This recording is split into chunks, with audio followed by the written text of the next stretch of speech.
Welcome, my name is Andreas Patikis and I'm the founder of The Grey Cotswolds, where we offer unique courses and retreats around stress and well-being, anger management, parenting and sports performance for a healthier mind and body.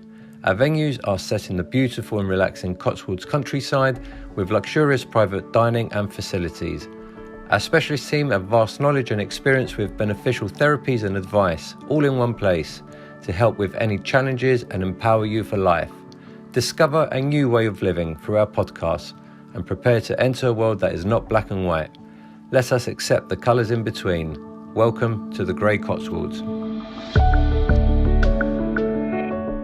So today I'm joined by Jess Impiazzi, so the right second go, and we're going to be discussing a disease that affects both men and women and often left undiagnosed due to many factors, and also look at how modern science, DNA testing, hair testing and other holistic treatments can help. We'll discuss how stress affects the mind and body and how managing stress in a healthy way is important. Jess has appeared in films and reality TV and has recently been diagnosed with this chronic autoimmune disease. Welcome, Jess. How are you feeling? Good, thank you. Yeah, today's quite a good day. Thank you very much. Good. And the disease we're going to be discussing today is lupus. Yeah. And I want to dive right into it.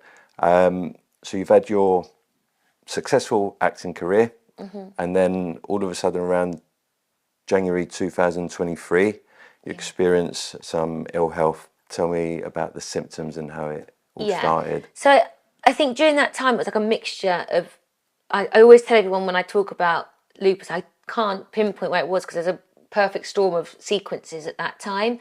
So there was bad relationships, death of my father. I had an implant that ruptured in the October before January, getting sick, and I just think it was a mixture of all these things that were stress related that then like tripped my body. And I think I'd grown up with a lot of trauma, a lot of just fight or flight mode. I think from such a young age up until recently, it was just fight or flight mode. And I found a little period where I had a bit of a break, and then I went straight back into something that caused a lot more stress. So my implant had ruptured in a breast implant, and it was about the October I started to not feel great, but I was fine. It wasn't anything to what it ended up being. I had them removed and replaced in the January. And that was fine to start with. But then my periods had started to vanish and things were going a bit wrong there. Went to a fertility clinic first, thinking there was something wrong with that. Turns out they were like, you're having an early menopause, you need to start IVF now. So that was a massive shock because at this point I wasn't super ill. This was just the tinkering of things. So the joints were starting to go. My stomach was in bits every now and then and little things. The IVF failed, but I was injecting myself with hormones all the time. And then it wasn't until around May when the IVF failed that it really ramped up the symptoms. And I was, knocked for six. My hair all fell out, my eye sockets would be swollen, chronic fatigue, stomach issues where my stomach would swell out like this because of the inflammation. Couldn't move any of my joints, my neck, my eyeballs. They were always yellow. My eyeballs were bright yellow. My tongue, that was another thing I've noticed as well. My tongue was like swollen in my mouth, and my knees. I just couldn't do anything. I thought I was dying. And all of this from literally nothing, working, getting on with your life, and then all of a sudden I'm doing 5k a day out. That was what I used to do. I'd wake up in the morning, do a 5k, do blaze class. I was really fit and active. I've always been fit and active. I went to theatre school my whole life, so I was dancing, acting, singing all the time. And then suddenly this just hit me. And then it was around it was August when I was diagnosed eventually, but this was only after countless trips to the hospital, A&E, being sent back, and then it wasn't until they checked my bloods, and this was when I was covered in rashes, and that's when they started to say, hang on, autoimmune. What did you think was going on during this time? I thought I was dying. I would look at Google, and that was the worst thing to do. But actually, I will say, I left this out. My GP, he sent me to A&E the last time, and that was because they'd done my tests again, and it had just come in that day, but they hadn't called me. But at this point, I started coughing up blood. Oh So dear. I was getting blood coming out of my lungs, and I thought, well, that's not a good sign. And so I phoned my GP, and I'm really lucky. He's semi-retired now, I think, but he always checks in, and I'm really lucky to have him. But he saw my bloods come in, saw me phone up the reception, hear what I was saying, and called me straight in. And he said, I think you might have a connective tissue disorder, which, have you heard of lupus? Let's rule that out. And I went, he goes, I Had you want. heard of lupus at the time, or is I it had something heard you'd of come it, but I didn't across? know about it. I'd Yeah, heard the name, but I didn't know anything yeah, about yeah. it. And then he sent me up to A&E. My blood count was so low that it's called thrombocytopenia, which is just you could bleed out, your blood goes so thin. And they put me straight on steroids. Naively, I thought, oh, it's okay, I've got the diagnosis now, that's great. So you take your tablets and you get better. It's not how lupus works. I didn't understand and I think that's really took me a long time to get my head round the fact that they're saying this is a chronic disorder will last the rest of your life. And then I thought, oh, medication, I'll be fine. But I wasn't. So, and I'm on the high steroids, I was fine. But then I've never had anything this dire. I've never had an illness that has taken me out to this point. You hear about it in other people, but you don't think it's going to happen to you. Yeah. And so when I was told that, my attitude was, oh, well, I'll just get better now then. At least they know what it is so I can get better. I think the scary part was not knowing, so now I know I can get better. But then it was like, you're supposed to be on steroids for 3 months, I was on them for 8, because I wasn't getting better, I was getting worse, if anything. Then you start another medication, and that doesn't work, so you start another one on top of that. And suddenly I'm Googling these medications and looking on the fact sheets that they send you, and all the other side effects, like, well, this can cause hair loss, this can cause blindness, this can cause cancer. And I was like, I'm actually trapped here. I really believed, oh, it's fine. You've got diagnosis now, you can get out of this problem. And I couldn't. I couldn't get out of it. And I went back to work in the Christmas of 2023. I went to stage to do panto. I ended up in A&E 3 times. Didn't miss a show though. I would just double up my steroids because I was like, this isn't beating me. But I'm taking like real hardcore drugs that are dangerous, but are the only thing that's going to stop the lupus. Because it's either I'm in chronic pain or I risk other things with these drugs, and I was taking the risk because that was not worth it. The pain was not worth anything. I'd rather have had better time and a short lifespan than a long lifespan and all that pain. It's quality of life. Is that the sort of thoughts you were having at Oh the yeah, time? I mean, I laid on this sofa just before I went off to panto when it was really, really bad, just after diagnosis. And I thought, I'm not going to tell anyone this, but I hope that it just kills me the next week because then it's done. Because been living with this pain for months now and it wasn't going. And I So thought, the pain was that bad. it was that, It yeah, was it was that honestly bad that it got that you bad. to that mindset, that level of I can't take it anymore. Yeah, I didn't care. I thought I've had enough go on in my life now. I can't catch a break. That's how I felt. I can't catch a break. I've just had enough. So let it take me. It's pointless. But you know, I think you've got to adapt as well to having a diagnosis like that, because it may not be, oh, you've got, you know, a cancer that's going to kill you in 4 years. It's not that kind of diagnosis, but it's saying potentially you could be living in this pain for the rest of your life. And I'm like, well, what's the point? What is the point in that? And where I'd been on the medication and I hadn't necessarily been responding that well, and there's not many people to talk to with these sort of illnesses that I know. I was going to say, what was your support like during this time, which sounds horrendous? Yeah. What was your support network? I didn't really have one. It was, you know, my mum's blind, so I don't like to put any pressure on her. My partner at the time was his own troubles that was causing me a lot of pain anyway.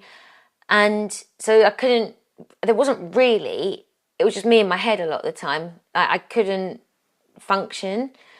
And the way I see it, and I think I learnt this from young, when I was a child, it was just to power through the hard bit, keep going, and it will stop. And I just got to keep powering through. I got better at that as I got older. Like when I was younger, I mean, I was suicidal in my late teens and early 20s. There was a couple of periods where I was ready to go. But then as you get older, you realise, you know, if you've been a child of trauma, because I grew up in a not a very nice environment, when you're a child of trauma, you don't develop the same as everyone else. And now I'm more understanding of my younger self. Like where you have friends that thrived and got great grades and great education. I was up till 4 a.m. with units of police cars and then trying to go to school at 7, and you want me to learn the same as other kids? It's not going to happen. I'm fatigued, I'm scared, my nervous system's shot to pieces. If the maths teacher's shouting at me, I cannot function, because you shout, you're not going to get anything out of me. And it's, all these things put together, it's going to cause some sort of impact. And I think I was always just running or fighting or powering through. Always, always, always. And then my body just went, no more. And I think that's where I got to. And I think I wrote an article the other day, actually I haven't put it anywhere, I just wrote a little article about why lupus saved me. And as much as it's crap and I don't like it, I would rather not have lupus. Mm-hmm. It's given me the first time in my life to stop, like, you're taking care of you first. Because I'd always give everything else until I would put myself in financial difficulty helping other people.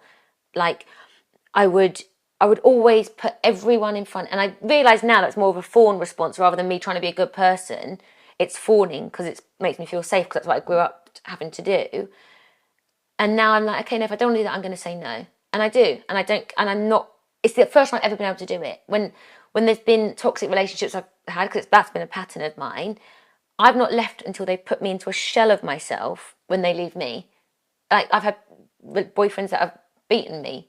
I didn't leave until they left me, because it's those patterns that you're used to. I couldn't, and then I would stay in this cycle of, oh, I love you so much, and because I watched it growing up, that's all I knew, and I didn't go for anyone that wasn't doing that. So if I saw a sign of a narcissist, I was going to date them.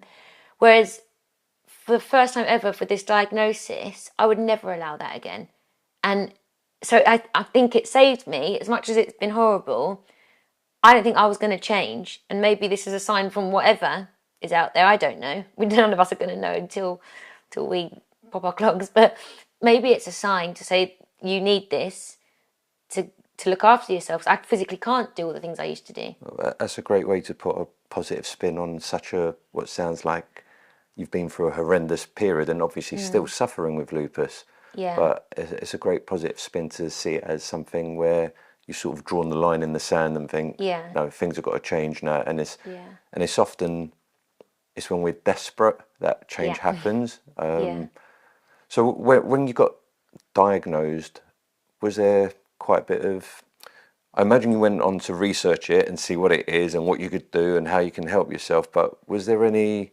negative self-talk as well? I suppose, I'm a bit strange. I think I go into fix-it mode. So I was like, right, how can I fix this? So I'm Googling everything. I'm looking at the doctor's GP. Oh, take this medication, this medication, this medication. Good luck. Off you go for 3 months. We'll see you in 3 months. And I'm on like the craziest of tablets and blood tests every 2 weeks just to think that my liver doesn't fail because of the other medications. And it's that's like, continuing now. That's continuing. Yeah, I'm still on that.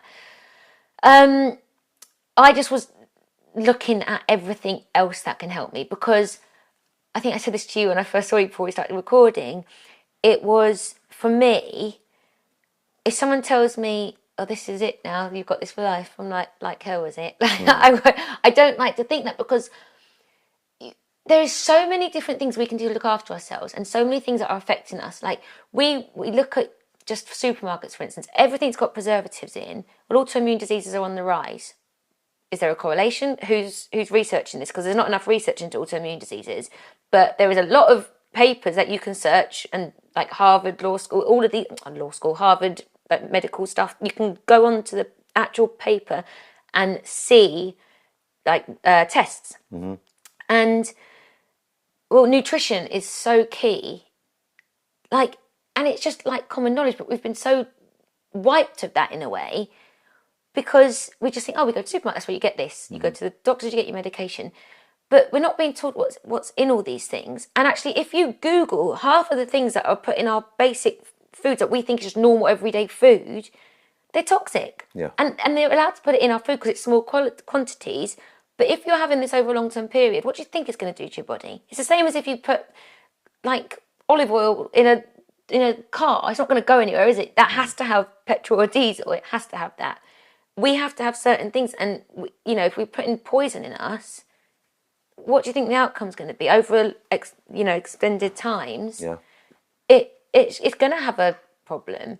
And so I was really looking into that, and I found a lot of people that were in remission of lupus, because that can happen, come off the tablets altogether.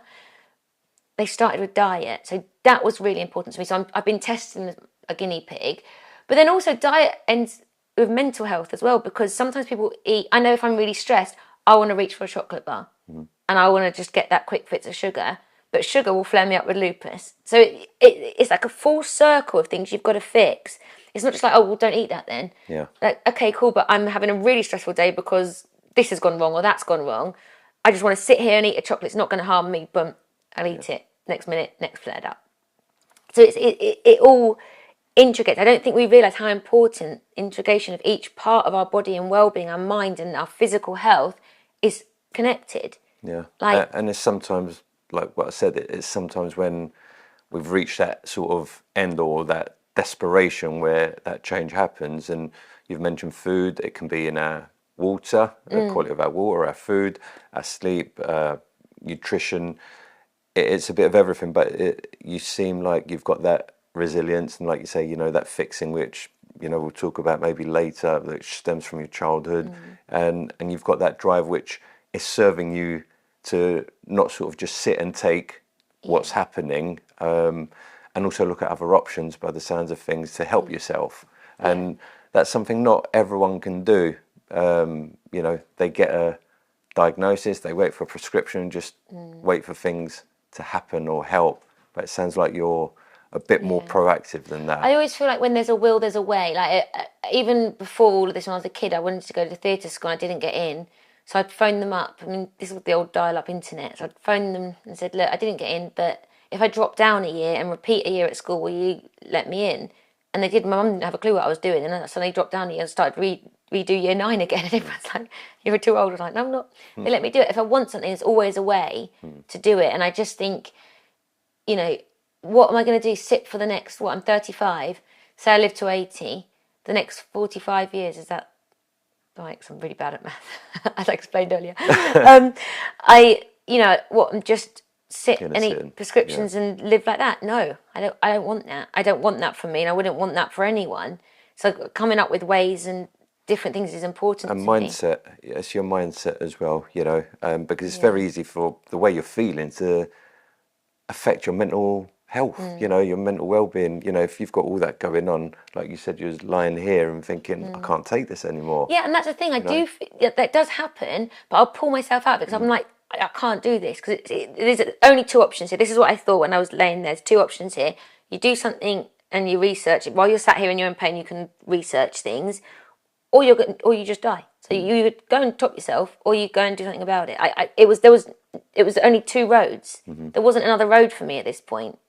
So what am I going to take? At least give yourself a chance, or just end it, because this is not how you want to live. So that was the way, and that's the fight in you, isn't it? That's, I did some research on lupus, and for those like myself who are not very familiar with the disease, and this is what it said: lupus is a chronic autoimmune disease where the immune system is dysfunctional and mistakenly identifies the body's own tissues as foreign invaders.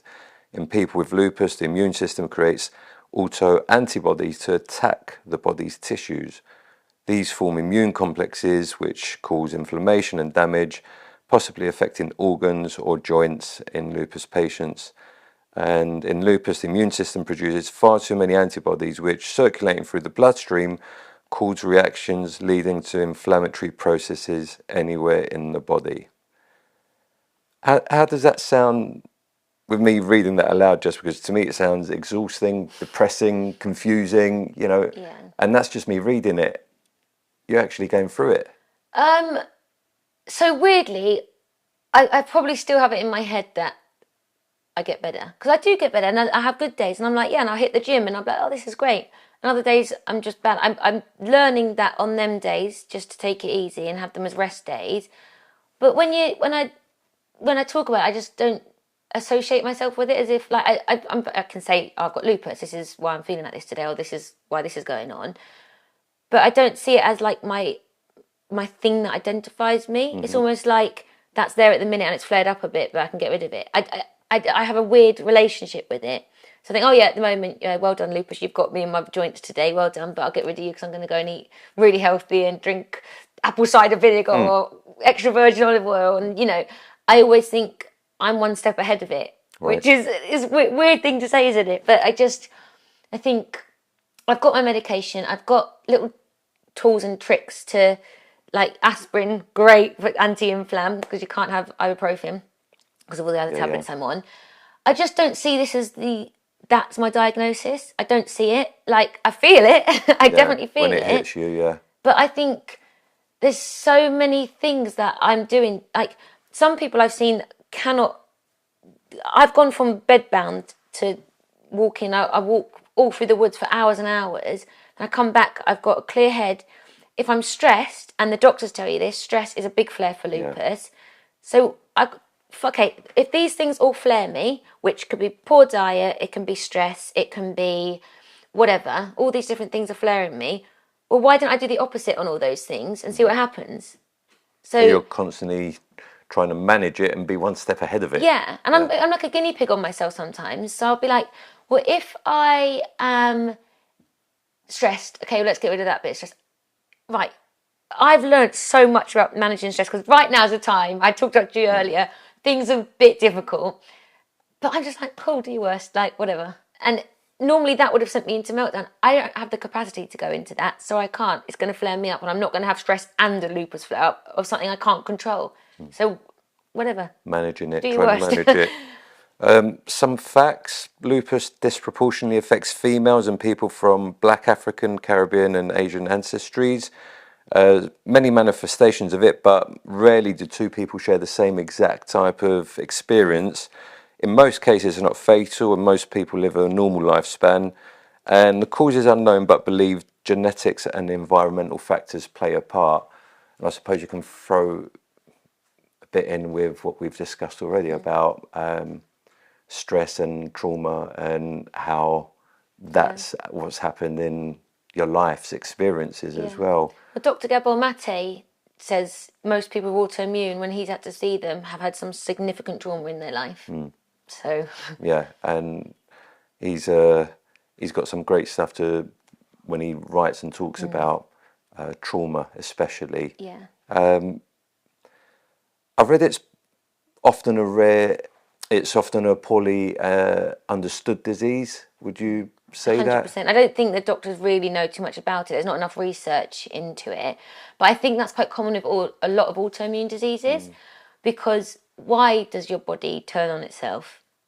I mean, I've been reading into a lot of different things that maybe it's actually from a virus, and we don't understand viruses enough, and maybe if we did, we could understand it. But we're all constantly learning and understanding new ways of thinking. But if there's not funding to even get you into A&E at the minute, I don't think there's going to be much funding to understand the autoimmune diseases. So that's why I think it's important we take our health into our own hands sometimes and do our own research, because you're going to be your own biggest health advocate, aren't you? Because you want to be better.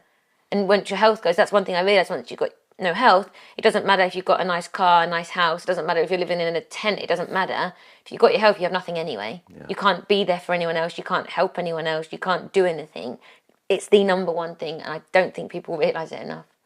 It's back to it's when we get to that stage, isn't it? You know, we always think, oh, we get on with it, life's busy, people have got responsibilities, bills to pay and all the rest of it. And then it's when it hits you, then like you say, you realise you can't do anything else, can you, without your health? And everything crashes down around you then. Yeah.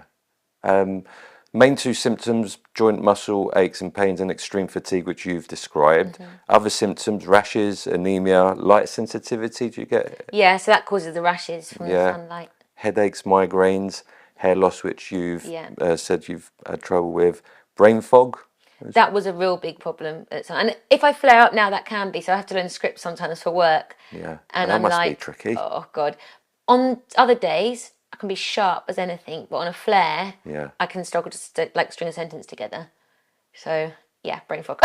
Brain fog. So what you've touched on what you do differently to manage it. What are the main things you'd say you do differently now to manage it? I'm very diet, number one. I'm cooking everything vegetables from scratch. I'm not using any pre-prepared stuff from any supermarkets. It's all freshly prepared, good quality food. And like even I just cook it with like seasonings. I make like salt and pepper, garlic, onions, like that really does make tasty food when you put them in the oven. Olive oil and all this, it's great. So nutrition, sleep. So and I've done this for many years anyway, but I don't sleep with my phone in the bedroom. My phone turns itself off at 9 o'clock and stays in the front room, and it doesn't turn back on until 8 a.m. So if anyone messages me after 9, then they're not going to get a reply. I wish a lot more people would do that. I won't have it in the bedroom. Like, I just won't. It affects my sleep. If I sleep in a hotel and it's by my side, it affects. I notice the difference instantly. And if I look at my phone first thing in the morning, I'm out of sync for the rest of the day. All my things that I had, if I had a list for the day, if I look at my phone first, I'm so flooded with information so quickly that this goes completely to pot and I don't get anything done. And then I'm like, it's almost like I have an ADHD brain at that point because I can't pull my ass from my elbow at that point. So phone I'm strict with, so my sleep pattern. So I make sure at 9 o'clock I've got no outside, that other than what's in my home directly with me, outside communication information. I don't need it. If it's an emergency, you can ring my phone. That's it. I have a bath. I read a book. I go to bed. I put like dim lighting on. I might sometimes watch a film, but most of the time by that point, after my bath and my book, I'm ready for sleep. And that makes a difference because obviously lack of sleep then flares up lupus. So that was key. Yeah. And which was really hard at the beginning because obviously I was in pain. I couldn't fall asleep. So it was a real chicken and egg, like trying to figure out how to get to sleep and not be in pain. And, if I didn't get the sleep, I'd be in pain. So what about when you do have a flare-up? Is sleep affected? It can be, but because now it's kind of a bit more under control and I've got medication and I take aspirin if needed to. That does really help. Whereas before I was every system had gone. I was in too much pain to sleep. But it's like, okay, we've got your belly down, we've got your joints down. Then your belly might flare up, but your joints are okay. But I had everything all at once. So I was just like, oh. So sleep. What else do I do? I like to go walking. So as much as when you're in pain, you think you should rest, is a fine balance in lupus. You don't want to overdo it, but you don't want to underdo it. So if I'm in pain, I'll try and, even if it's just a small walk around the block, if I get that in, my joints are moving, and 9 times out of 10 you will feel a bit better. There's some nights when I can't even open a jar because my joints are so sore, or like last night my neck went, so it's just like sleeping. I've just got to lay myself down and just be really gentle with myself. But the next day I want to go for a walk. I want to make sure, you've got to keep them moving. Does movement help? And I think as well, there's a lot more to look into on deficiencies of the body, minerals, vitamins and everything, because most people with autoimmune diseases have a vitamin D deficiency. And then you notice all these things and you're like, okay, well, they've all got that in common, so let's supplement that. But the doctors don't give you that. They give you the thing to put the flame out, not do the root cause. So I'm trying to find the root cause. yeah, you're digging deeper, whereas doctors, I suppose they've got a lot to do, and I suppose it's the way they've trained and what they're told to do in certain aspects through their training. And it is a lot of, we spoke about earlier, putting a plaster on rather than trying to find the root cause and deal with that. Otherwise it's just never going to go away, is it? Exactly. Well, at least it's not going to be managed better if it's something that can't go away. I feel like you're quite a positive person, resilient, but with that and that sort of driving forward, how do you balance it so you don't overdo it, I suppose, and do get that rest? Yeah, I think my body just tells me. I think I know when I still get days when I'm like, okay, keep going, and then I get to the end of the day and I'm like, I can't switch off then, because I'm either trying to do something for work so I can figure out a business to have where I can manage lupus, where it's not just constantly in front of a camera or on stage, or I'm trying to balance that. And I can't switch off, as I say sometimes. The best way for me to do that is meditation. And everyone always is like, oh, meditate, but it does work for me. Or I do Wim Hof breathing. Like, I found tools and tricks from people. Not everything works for everyone, but you pick the ones that work for you. And that works for you. You found that works for you. Yeah, and obviously Wim Hof's stuff is really interesting, actually, because he does a lot of it's anti-inflammation, the breathing and the cold water therapy. And obviously lupus, a big part of that is inflammation. So I tried to follow that. And I've only just, because I had a bit of a stressful couple of years, I'd gone off of that really intensely. But I've just started doing Wim Hof's breathing of a morning again, and I'm doing it most mornings. I've missed a few the last few days, but I do notice a difference in my energy levels, and I do notice that even if this stuff wasn't making a difference, doing it in the morning, keeping a promise to myself of doing these things, I find if I don't keep them promises, I'm letting myself down, and not in a way where it's like, oh, you're being too hard on yourself, give yourself a day off. It's not that. It's not I'm pushing myself too much. It feels more like when I wake up and do something that I know is beneficial to me, and I've kept the promise to do it, my whole day follows suit. It goes along with it. I can understand that. And it's like, okay, I can trust me now. I've never trusted myself because I've never had the chance to even know who I was growing up. I didn't know who I was, so I turned into everyone around me because it was the safest option after what I'd seen growing up with the violence and stuff. The safest option for me was to mould what everyone needed me to be. And that was keeping me safe until then eventually it'd be too much and I couldn't do it anymore, mental breakdown, and start again and then do it all again. And I just noticed this cycle I was doing, and I wasn't keeping any promises to myself back then. So if I couldn't trust myself, I certainly couldn't trust anyone else around me.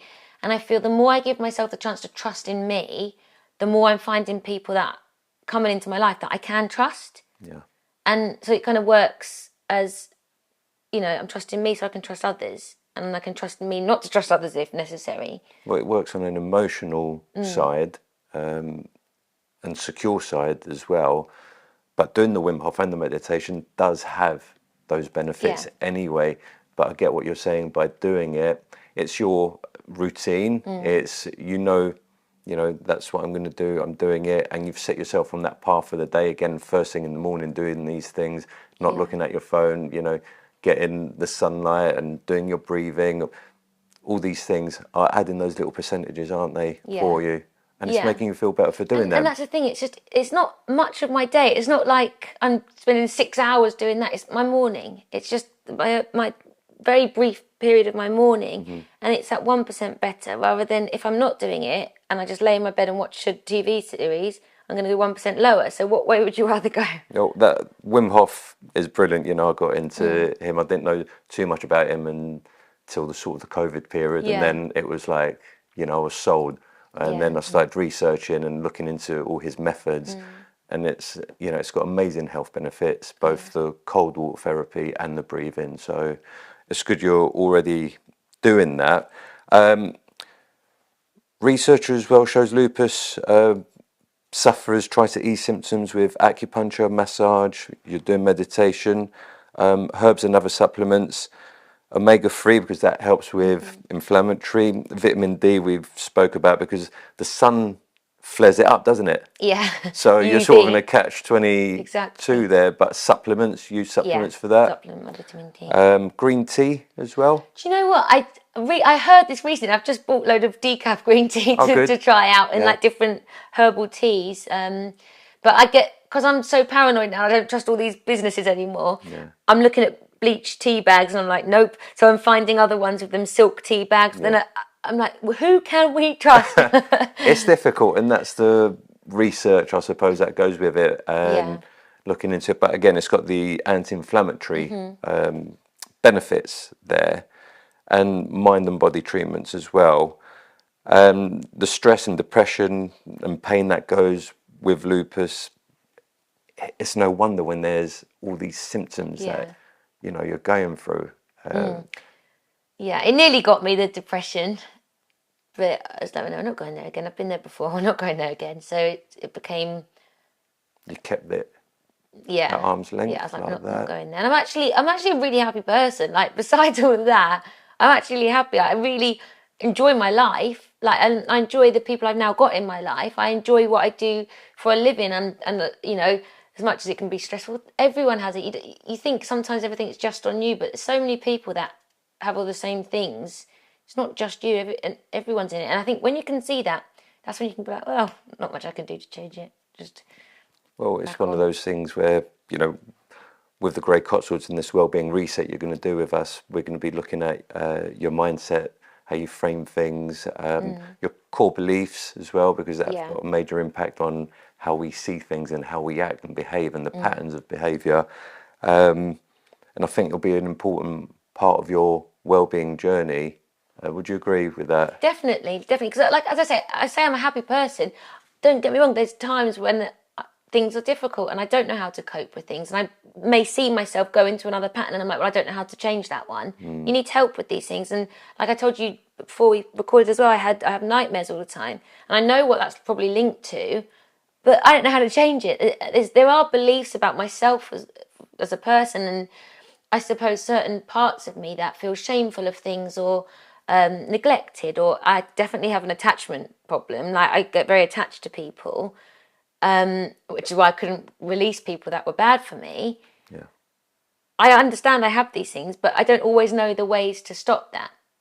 But you've got the awareness, which is great, you know, because some people are coming from a place where they don't even have that awareness about what's going on, and it's just sort of head down and, you know, following the same path.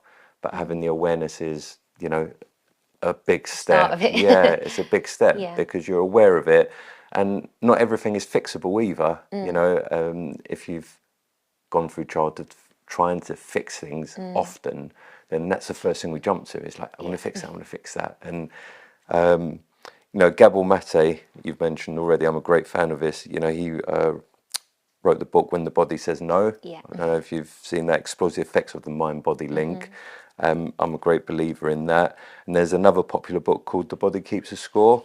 I just literally wrote an article yesterday and referenced that book. Right, okay, so you're familiar with that. Again, how our mind works, our body, and traumas of our past childhood trauma, which can be stored anywhere in the body, but for trauma survivors, usually in the core, is the core. So, you know, that gives you a lot of insight. And that's not to say that because of that now we should feel guilt or shame or beat ourselves up about it. It's just the way it is. You know, it's in our past, and it's about little steps and awareness now as to how and what we can do about that. I wanted to explore your childhood challenges or trauma you've experienced, and is that something you'd be willing to share? Yeah. I mean, it was just a member that in the family there was a lot of domestic violence. My mum and dad were never together, but I just saw a lot of violence, a lot of it toward my mum. I would be trying to stop that, drug use from this person, and I was just in a state of fear a lot. You're supposed to come home from, like, you know, I'm little, and I must have been about 9 when it first happened, 9 or 10, and your home's supposed to be a safe space, but mine never was. Mine was, you know, our natural thing is to run from the bear, but how can you run from the bear when the bear's in your home? Like, that's the only way I can explain it. And I'd be waiting for it to happen. I think that's also ended up being a part of my adulthood, is like I'm waiting for something bad to happen. So if I get in a relationship, I was waiting for something bad to happen. So I'd go for people that I knew would, because then my brain's predicted it correctly. Whereas now I've finally found someone, I don't do that, and there's nothing bad happening. I can be in peace. But as a child, that was all I was seeing, and it was really violent, really violent. Calling units of police all the time. And then mum, she'd go out quite a lot. She liked to go out partying, so I'd be left at home, and then it would be the person, it would just come back, and you just knew it was going to happen. So going to school was a problem, like I said earlier. That was, you know, I was scared all the time, and I struggled to learn, really struggled to learn. I was just moulding into whoever needed. I mean, that's what I did at home when it was happening. I would fawn and be like, "Oh, I'm so proud of you." Why was I proud? You just battered my mum. Like, what? and I look at that and I think it's really sad. And I didn't really have anyone. And then mum had another boyfriend, and there was a problem there, and he was quite awful actually. And I wrote about a specific thing he'd said in my book. He had just said, you know, I remember I was walking my mum. She was always partially sighted, but it was only when I was 17 she went blind. I was walking her. We was on holiday in a caravan camp thing, and I was walking her back to the caravan because she couldn't see. So I was used to helping her. I knew how to help my mum, even though I was so little. I knew how to help her. And this man was behind, that little swear word. she's jealous of me, it's either me or her. And I'm listening to all this. I'm like 10. I'm like, dude, you're a grown man. What are you doing? Like, when I look back now, like people like that make me... I'm really protective of children. I haven't got any of my own yet, but I'm very protective of them because I don't like that. So it wasn't just one person. It was quite a lot of these people being brought in and out of my life that were either alcoholics, drug abusers, violent, all three, and I just wasn't safe. And I think I was speaking to my partner last night actually, and it was laying in bed. And I said, "I just want to say thank you." And he's like, "Why?" I was like, "For the first time in my entire life, I feel safe. Like I've never felt safe." And it obviously helps. I've got my own place. I've got, I work hard at what I do, and I'm always trying to be the best that I can. But alongside a safe relationship, I've never had that. I didn't understand that. And if I did before, I'd have pushed it away. So I was just always scared. I was just always terrified. Like manipulation within that situation as a child as well. So, if it was all kicking off and then it'd be, "Oh, I'm going to go and kill myself," the person that was doing it. So then I'd be, "Oh no, please don't do that." So I'm scared of this person, but I'm trying to tell them not to kill themselves. And like, I'm 9, 10, 11. Where'd your head go? Trying to make sense How of it. How does that make any sense to anyone? And it's like, and then you watch them like slit their wrist, and then the blood's all over your bedroom floor, or these. As much as they've got their own trauma, and I understand that, I now have to make sense of mine. I don't want to hurt anyone by saying these things, and that's why I won't mention any names or who anything was. But it's your experience of it. I still had to experience that, and it still caused me a lot of pain. I'm not saying you're a bad person. I'm not saying, you've done this and I'm victim of you. No, I experienced that, and this has made this happen in my life. I'm not blaming you. There's no blame here. No one, a happy person's going to go and behave like that. There's obviously their own trauma, but that in effect has caused me this, my own trauma, and I have to heal that. And I think sometimes speaking about it is a good way, but also understanding why I am as I am, rather than taking the blame on myself, saying, "Oh, your body's faulty, or you're this or you're that." No, I experienced something that wasn't very nice, and that this is the repercussions. What can I do about it? And you speak so openly about it now. It sounds horrific, and it's not something any child should go through. No, definitely not. Definitely not. And I think where that could have been drawn a line from when my stepdad came around, who I still have an amazing relationship with. He's one of the best men ever. I love my stepdad. Then the violence all stopped in the family pretty much, well, soonish after that. Then my nephew died when he was 17 years old. When I was 17 years old, he was 1 year old, and I was there with him in the bed. He was in the hospital, and I had his hand on my finger. And I was 17, so things had just got better. I'd gone back, got my full scholarship to theatre school, and I was living with my nan and granddad now, and they were quite lovely, my nan and granddad. And so things were looking up, and then Charlie, my nephew, died, and I'm 17, so I'm trying to work out, hang on, a 1-year-old just died of meningitis and septicemia, so I'm thrown off. And that's when I got the mental health problems after that. 6 months later, Mum went blind. So then I was like, okay, I have to drop out of theatre school now. The one thing I just got a scholarship to deal with helping Mum. And I just went completely off the rails at that point. As in, I was doing modelling for the magazines. I didn't want to do that. I wanted to be an actress. I worked so hard to be that, and I just thought, sorry, I don't care. What does it matter? And unfortunately, that then made me do some reality TV show I shouldn't have done on MTV. And, at the time, when I say I shouldn't have done it, I take that back, because I did what I needed to do to survive in the time. And if that's gonna give people an impression of that's there to deal with, I know who I am, and my close people know who I am. And it often causes problems in the press, because then you become like a public entity. So I was trying to navigate that a bit as well. And you have people writing things about you, agents telling you how to act. You act out completely out of character. It's nothing to do with anything. You've lost all your authenticity, haven't you? No identity at all. I didn't have time to develop one. At what point in that do you develop your identity? Because I don't know where I was. If I was with that person, I'd behave like them. That person, I'd speak differently. I was completely a chameleon. Carried on the process from your childhood. Exactly. You didn't have your secure home, your basic needs. as a child or as a human from then. And then you mentioned your mum going blind, and you was, you know, from what I've read, it was your dream career to be an actress, and then your mum suffered with this, and that must have been heartbreaking, because it's your mum, but also your career at that point. You know, where was you at, and how did you feel at that point?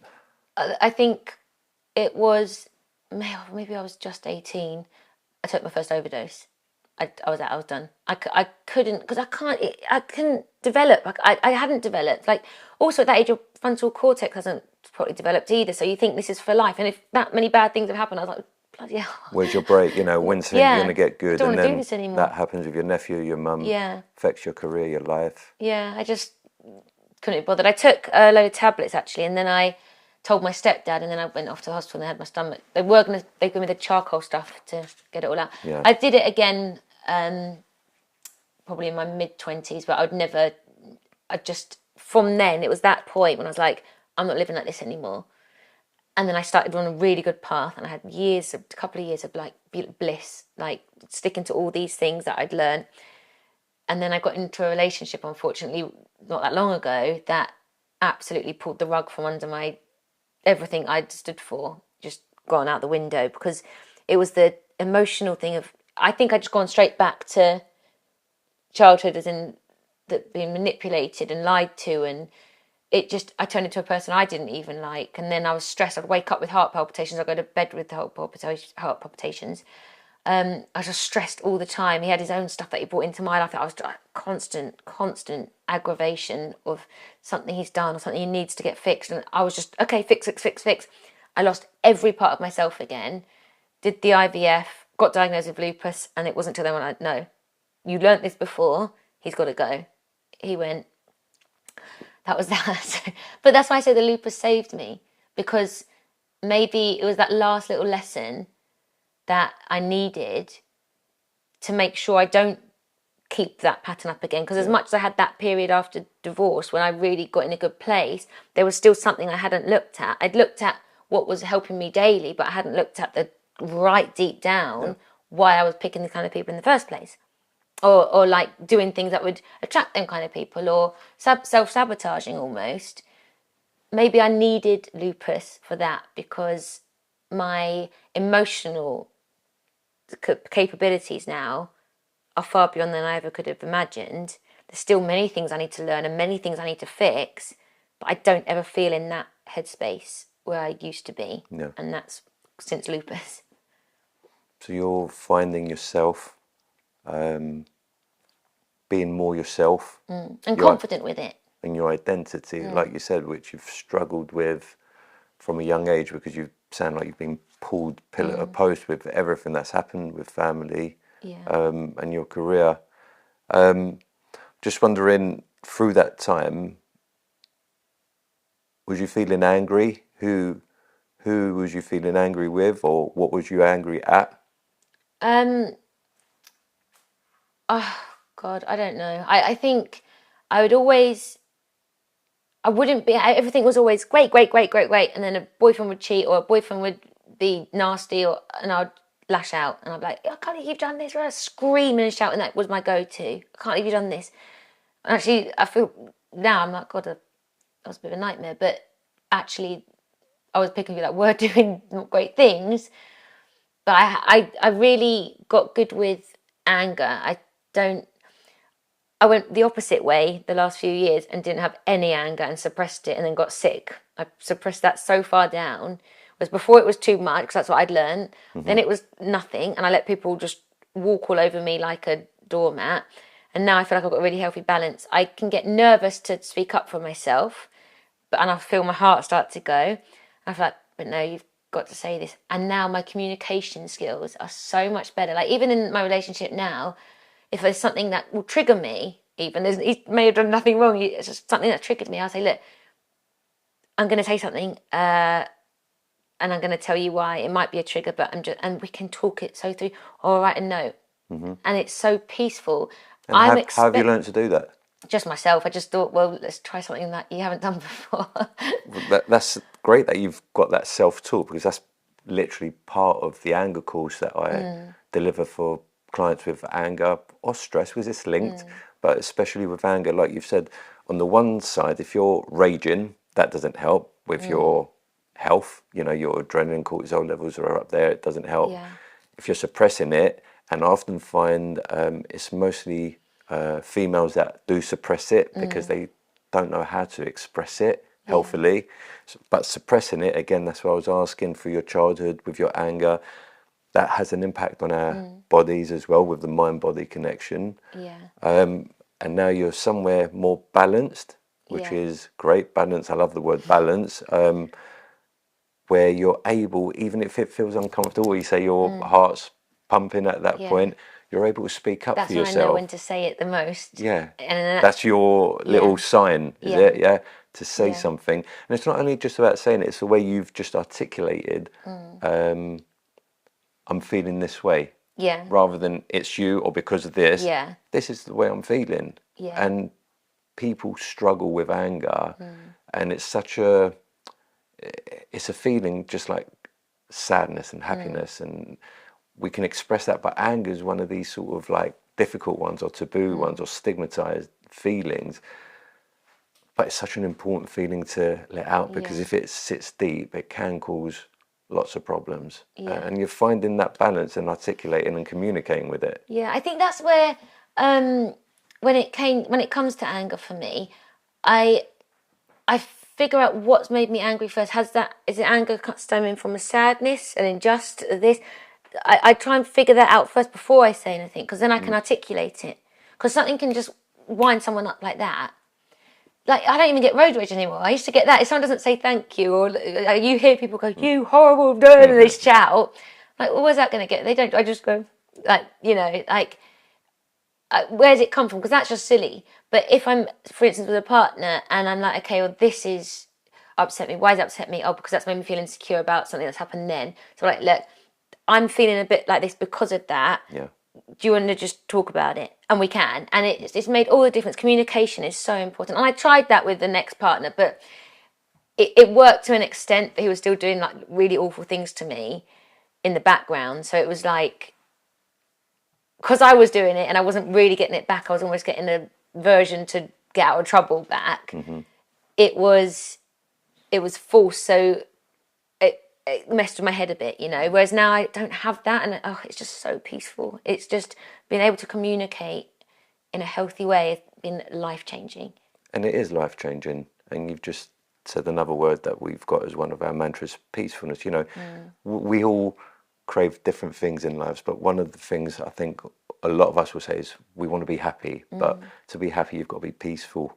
And for your lupus as well, being peaceful, I imagine, is so important as well. You know, to just have that peaceful nature, which I'm feeling, you know, that coming across, and you probably also feel empowered by that. Yeah, for sure. Yeah, anything that can cause me, you know, most people are like, oh God, life-shattering circumstances. I can ride through it. Like, there's things going on right now, like I've said before, that are a bit stressful, like work-wise, everything-wise. And I'm just like, okay, well, I'm doing what I can. And as long as you're doing the best you can, I'm not going to get myself out of this state, because I can't control it. And all it's going to do is make me ill. So I'm not going to do it. And one of the things maybe that when you grew up in social identity, and you're saying you're sort of latching on to different things and different people, I suppose with that comes people pleasing as well, maybe. And being nice. And now you're speaking up for yourself more, it seems, which is great. But with that people pleasing, it's you. When I see really nice people sometimes, whether they're clients or friends or whatever it is, I'm curious about it. Sometimes I worry about it, because they're often suppressing a lot. And that suppression, as we've discussed, is bad for your health. Really bad. Like, I could never say no to anyone. It would, till it drained me. Even like men that have put their advances on me and I didn't want it, I'd be too scared to. I'd be like, I'll keep them happy. And I don't want to go with, like, you know, these sort of things. I've been in situations where I really did not want to be in, and I was too scared to say no to anyone. And now you're getting a lot of no's out on me. I'm glad to hear it. I'm glad to hear it. And that's all part of taking those little steps with your childhood, understanding what you went through wasn't acceptable. It wasn't what a child needed to go through. And actually going through the pain and understanding what it was rather than sort of round it. Yeah. And what you're doing with your self-help techniques, even, you know, without any guidance or tools or therapy, what you've learned, it sounds like, you know, it's really helping you explore that, bring awareness to it as well, and act on it, really. Yeah. And I think awareness is key, isn't it? Like, if you don't know what you don't know. So it's like I try to always find, and there's so many things I don't know, and that's obviously why we're talking, because you're going to help me with a lot of them. But it's once you become aware of something you didn't know about it before, so now you can do different things and try different things, and then you're like, oh yeah. The amount of times I've gone, oh my god, I do that. Or I've read a book and I'm like, oh, like Gabor Mate always gets, I'm like, damn, Gabor. He's brilliant. He's brilliant, you know, and he says it in a way where it can really sort of land, I think, as well with people. You know, you don't have to be a scientist or anything like that. It just speaks really clearly, and I think his work on trauma is brilliant. Do you need to take a breath before we carry on? Are you all right? I'm all right. No, okay. I'm good. So you appeared on various reality TV shows, and what did that do for your self-esteem at that point? Put it in the toilet. You're being judged on who you are when I don't even know who I am by millions of people. Luckily, actually, I had quite a good response from people, but obviously you get the comments and they drag up things about you, people sell you out, you know, that kind of thing. In a weird way, it gave me, I felt valued for the first time. People wanted to be around me. People wanted to see, it was kind of like a bit dangerous, I think, fame, if I'm honest, like in a way. That's kind of gone now. So it's kind of like this big period, and then suddenly no one wants you, and then you're like, oh my God, I couldn't find a balance there at all.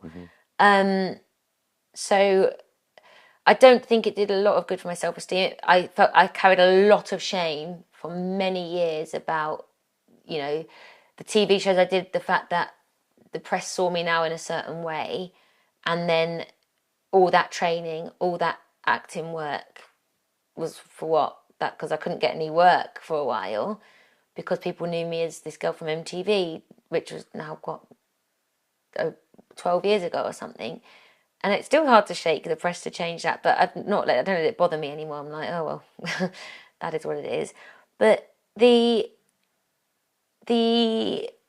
way I see our society, and there's nothing anyone can do about it. So again, it's one of them things, just go on with it. If someone wants to see you in a certain light, the press will have you in a certain light, and there's nothing you can do. I added to that because I was doing what everyone around me said to go and do. So, you know, it was just like, okay, that's happened, here we are. Now I just want to get on with what I love, doing the best I can. I think, to be honest, I did turn it around well to get on BBC shows. I did loads of Amazon Prime series, films. I had to start again somewhere, and I held my hands up. I've messed up. But I don't want to say but, because it's like as if I'm passing the blame. I messed up because I didn't know where to turn, because I didn't know who I was. It's simple as that. And that's no one's fault. It's just fault of circumstance. So here I am, and I'm still going to keep trying. Keep trying, I'm sure you will. Yeah. I've seen you've been doing some work with animal charities, dogs, cheetahs as well, or something. Tell me about that. So Guide Dogs UK I'm an ambassador because of my mum. And when she got a guide dog, I saw firsthand how they changed the lives of people with sight loss. So that's a real important charity to my heart. Like, it costs £50,000 to raise each guide dog, and for life, they literally change. My mum can walk around on her own around the streets and go to the shop. She can go to her friend's house. So it really give my mum her independence back. So that charity would always be close to my heart. The Cheetah Conservation Fund was a new one, actually. So my partner Sam, he is a ambassador for the Cheetah Conservation Fund because he races McLaren for Formula E. So speed, cheetah, there's a good connection for them, and he loves animals. So he invited me over to go to the trip in Namibia, and I almost didn't come back. That good, huh? I was like, this is the commune I've always wanted. It was I saw the photos, it looked magic. Oh, it was just, like everything ran itself. They just had such a community, and the programs they had, like the dog program, they would raise these big dogs that protect the livestock for the farmers of the predators, which in turn stops the farmers from shooting the predators, i.e. the endangered cheetah. Right. The goat farms where farmers and locals are making their own soaps and cheeses and milks and all this turnover, and they've got the vets there, and I couldn't get involved enough. I was waking up in the morning running out herding the goats. I was having the best time. And it was just, when I saw people all together with a purpose, I just didn't want to come home. And then because I got so involved and I loved it so much, they asked me to become an ambassador too, and I cried. I was like, yes. Yeah, so that's a new one, and I'm loving it. I want to get back out to Namibia soon. Can't guarantee I'll be back.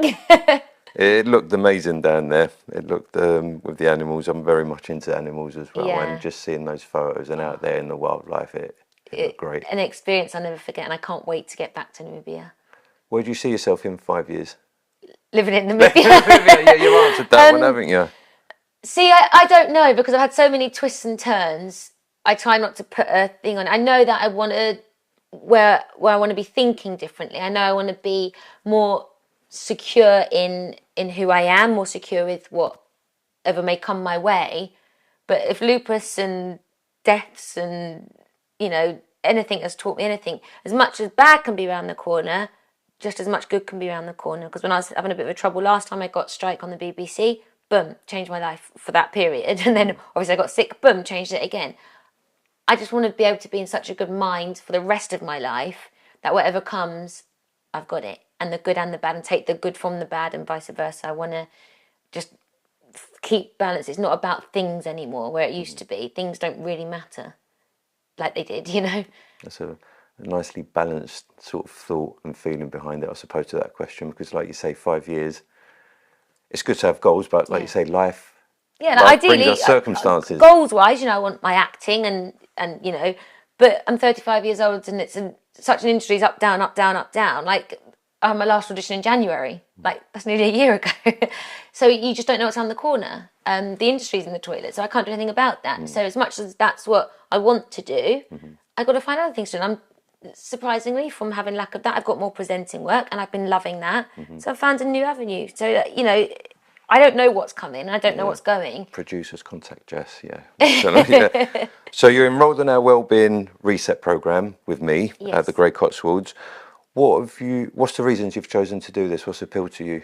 I think everything together, everything we've spoken about so far, it's funny when you get sick, like you said, you realise how all these things are connected, the mind, the body, the spirit, the nutrition, everything, and you have that all together.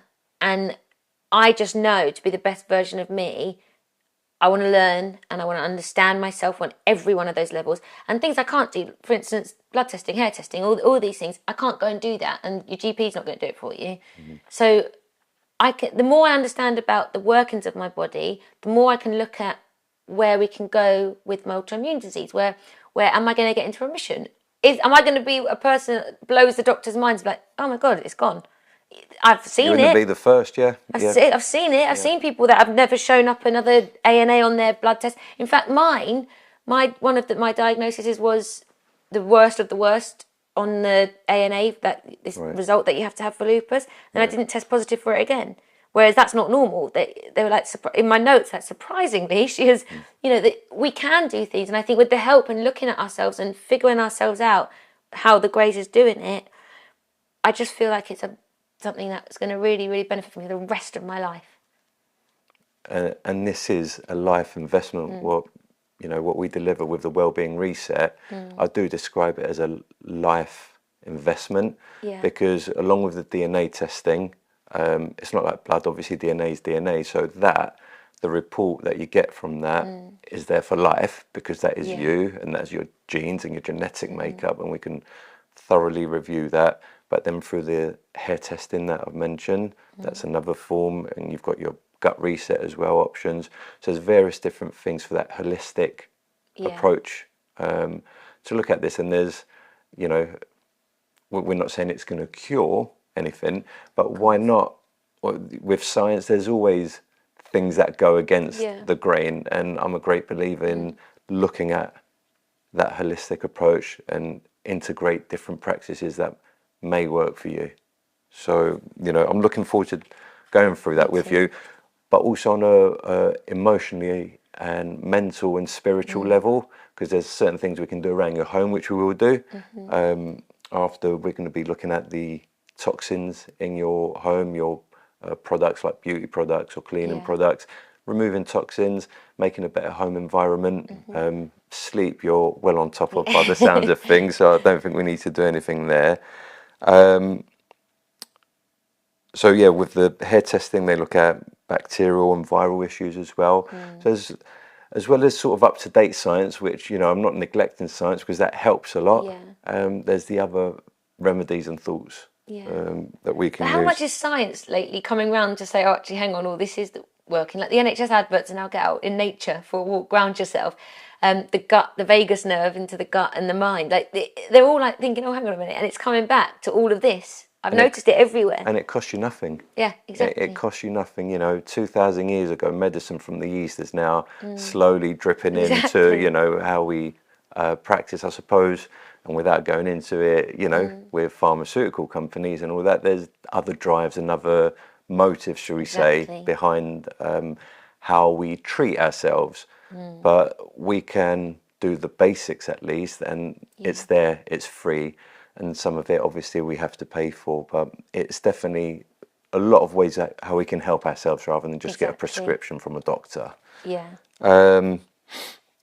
So, where are we up to? How are you feeling about all of that then? All right? Good. I mean, I'm really excited actually because, like, as I said, lupus got me to a point, and now I'm just excited to go real in depth because I've got really good feeling and really, excited to put everything together and find out more about myself. Yeah, we'll definitely be doing that. There'll be a lot more awareness. What was the message you were hoping to put out there today from this podcast? I think mainly like just if anyone is going through similar things, it's like we've got to get rid of self-blame. We've got to take our health into our own hands. There's other ways and other options, and I think once you're diagnosed with something and you're just put on another number on a wait list, you can feel like you're not valued, but you can find different things to help. It's like with anything, if you're eating bad, that's up to you at home. If you want to eat bad, you're gonna look and feel unwell, you know, and that applies to everything.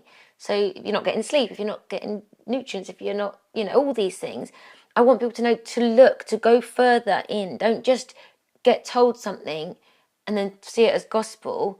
Do your research. You're your number one advocate on anything. Like, no one's going to want to be more healthy than you want to be for yourself because you feel good. Look into things more because there's so many more options out there that we can do for ourselves. It's not like just going, oh, this wishy-washy stuff. It's not. This is stuff that they're using. You see the NHS advert recently, I give you a prescription of nature. Oh, hello. You know, these things do make a difference. And that's why you get people go to the gym. That's why there are all these different things out there, because they work. And you've got to find what works for you. And I hope people can look at this and think, okay, there's hope for me. And I've got to take it upon myself a bit more to advocate for myself. That's a great message, and advocate for yourself, which is great. And you're working on a health app. Can I mention that? Yeah.